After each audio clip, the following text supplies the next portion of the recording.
I'm Denali Shivens, and you are capable of benching 315. This video is going to show you how. Now, cue that frickin' intro.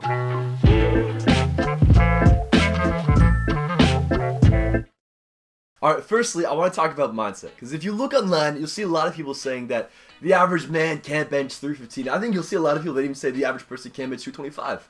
And you need to realize that these feats are attainable, and you don't need elite level genetics. You don't need any genetics.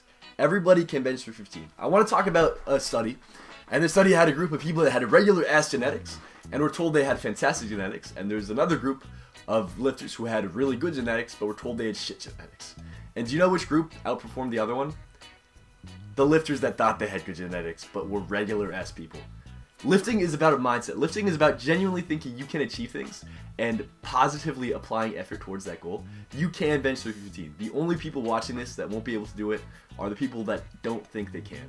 Now, firstly, I should introduce myself. I'm Denali. When I was 12 years old, very first time I stepped into the gym, I failed 90 pounds. My max at the time was 85 pounds on the bench.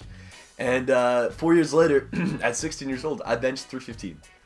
And I'm going to share everything I learned during that process, everything I wish I knew in the beginning, everything that went well, everything that went poorly, and I'm going to hopefully break it down in a digestible manner that can help you guys do the exact same. Now, firstly, I want to talk about form really fast. This video is not going to be covering it, but just know that, like, if you look at elite level lifters, don't try to copy them exactly. Everybody has different leverages, different proportions, different muscular strengths, different muscular weaknesses.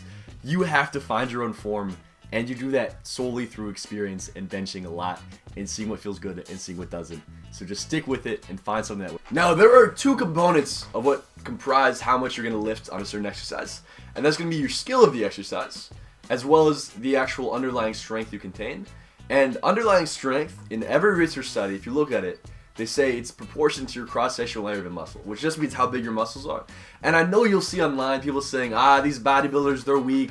They have these muscles for show. They're not actually strong. But really, if you look in science, the biggest driver of strength is the actual size of your muscles. You need to do hypertrophy work.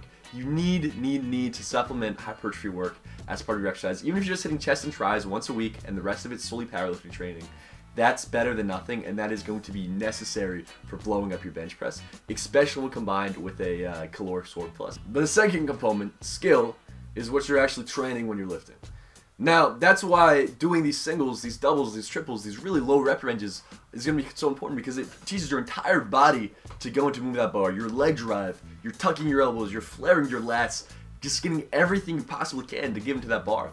Your central nervous system is going to become so much more efficient at recruiting muscle fibers, actually pushing itself to its limits if you're training these singles, these high intensity, low rep ranges on the bench. So you should have one day a week where you're just doing singles, doubles, triples, and one day a week you're doing a higher volume, like 6 to 12 reps. And the conjugate between doing both of those in the same week is really going to help your bench press explode. Now, the advantage you get by varying these rep ranges is it means you have so many more opportunities to kind of hit a PR.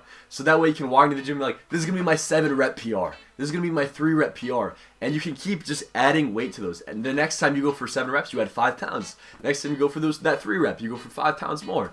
And that gives you this means by which you can always be hitting PRs, and you can always just like have this momentum of training behind you, like this snowball effect. So you just feel like you're getting continuously stronger. You're not hitting the same weights you've been doing. You're always finding a way to add more weight because you have all these rep ranges you're doing. You have all these PRs potentially to be hitting.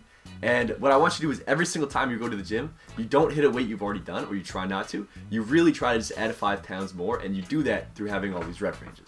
Additionally, this gives you such a better means to move forward and have intent in the gym and stay motivated for your workouts, because you're addicted to hitting a new weight, hitting a new weight, hitting a new weight. It becomes so grueling when you're just doing the same shit from week to week to week. You have to have intent with your training. You have to go in there and be like, I am getting stronger today. This is not another workout. You're not dragging yourself to the gym. You are going there with the intent to get stronger, with the intent to become a better person at the end of it.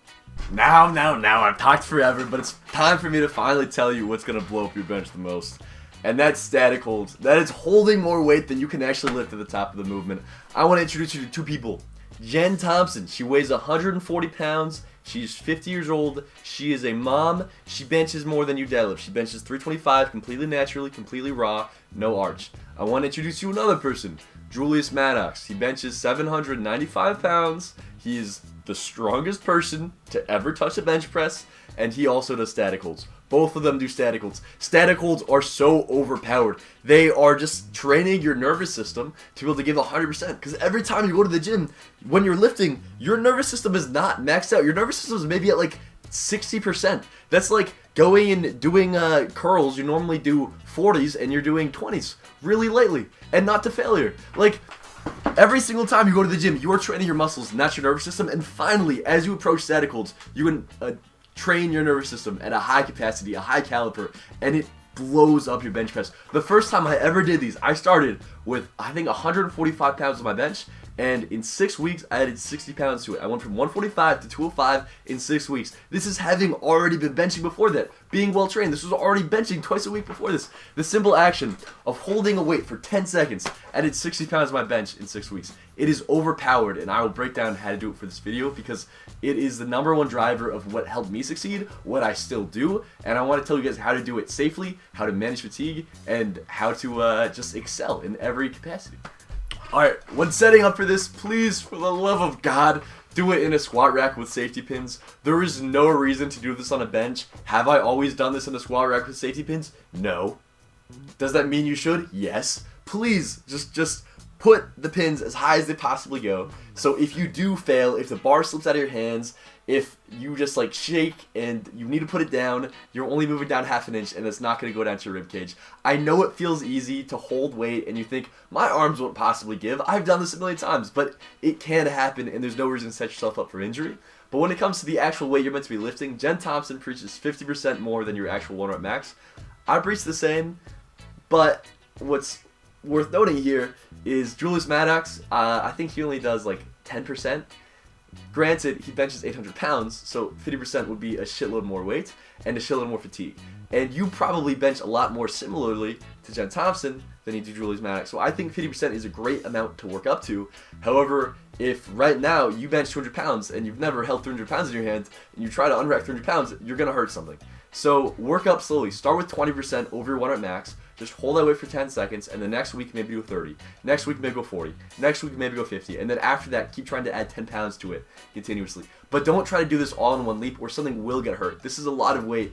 This is a serious exercise with serious reward, but also serious risk, and you have to take it into account. Now, I would prefer that you guys wear wrist wraps. There's no reason not to. You can also wear belts. You can do whatever you want to feel safe.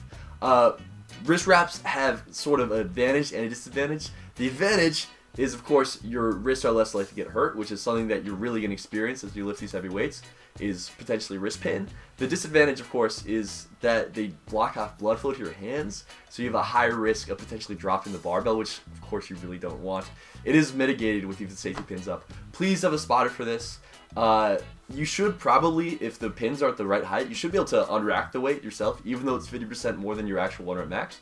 Lifting at that 1/4 of an inch at the top of the rep range is normally doable for most people. It's kind of the equivalent to doing a rack pull for deadlifts, where you can rack pull so much more than your actual deadlift is. But once you've unracked it, just hold it here for about 10-15 seconds. Don't set a timer. I think as soon as you set a goal for yourself, you're going to end up like pushing for ego's sake to hit that. And instead, just listen to your body, see if your wrists are hurting, if anything's hurting. If it does, put it back. I normally start shaking after about 5 seconds. I try to push through the shaking a little bit, and then I re-rack it. Normally, if I have a spotter, I'll tell them, and they'll help me re-rack it just because this shoulder positioning is kind of awkward, especially with a lot of weight. But I've done both, and I haven't been hurt doing that. So it should go without saying that this is a very fatiguing exercise. Like, literally the day after I do a static hold, I will be like more lethargic, I will be more tired, I will like sleep more, I will just be kind of out of the next day. And that means that the exercise is working. Like, it means your body is seriously having to adapt and overcome to the stimulus at hand because it is so fatiguing. But because of that, you shouldn't do this too often. Also, like, you're going to be weaker the 2-3 days following a really heavy static, especially when you've done it before, because your nervous system is so fried. So don't like try to bench the next day or the next 2 days and realize that you're weaker and think that's because it's not working. That actually means it's doing the opposite and it's working really well. It just takes a lot of time to fully recover from that. And because it takes so much time, you should probably be doing these once every 2 weeks. In the beginning, especially if you're benching lighter weight, and if you're doing a smaller percentage above your 1 rep max, you can go away with doing this every week. But once you're at 50%, once you're benching over 200 pounds, you should move to doing this once every 2 weeks and really do it with intent and take the recovery seriously. And what I mean by that is like, have the next day be a rest day and eat a lot of food and sleep really well, because all of these things don't matter without a proper recovery. And with that, I should probably touch on recovery a little bit. Sleep 9 hours a night, or at least give yourself 9 hours of time in bed. People always say you need 8 hours of sleep, but if you're an athlete who's performing a 350-pound bench press, or wants to be, you're going to need more sleep than the average person. And also realize that the time you spend in bed is not indicative of the time you actually sleep. If you give yourself 8 hours of being in bed, you're probably only sleeping for 7 of that. You're going to wake up in the middle of the night, you're going to have trouble falling asleep. Whatever it is, you're not sleeping for those entire 8 hours. And additionally, alcohol completely kills gains. Alcohol stops muscle protein synthesis even days after being drunk. Don't drink any alcohol, and don't drink caffeine late at night so you can actually maximize the amount of sleep you're getting. You really need to focus on recovery and eating a lot of food. If you want, I made another video last week about how to eat more food. It all comes into it. You need to eat a lot of food. You need to recover really hard, and that's going to make you so much stronger.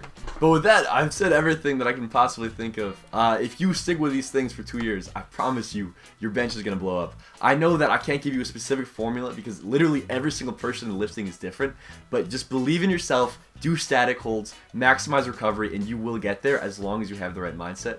But I love you guys so much, and thank you for watching. This is my 3rd video ever. I'm not very good at this. I'm not very entertaining. I know I'm just talking in front of a camera. I know it's boring, but please consider subscribing if you made it this far. It'll really help me out, and I will get better at making content.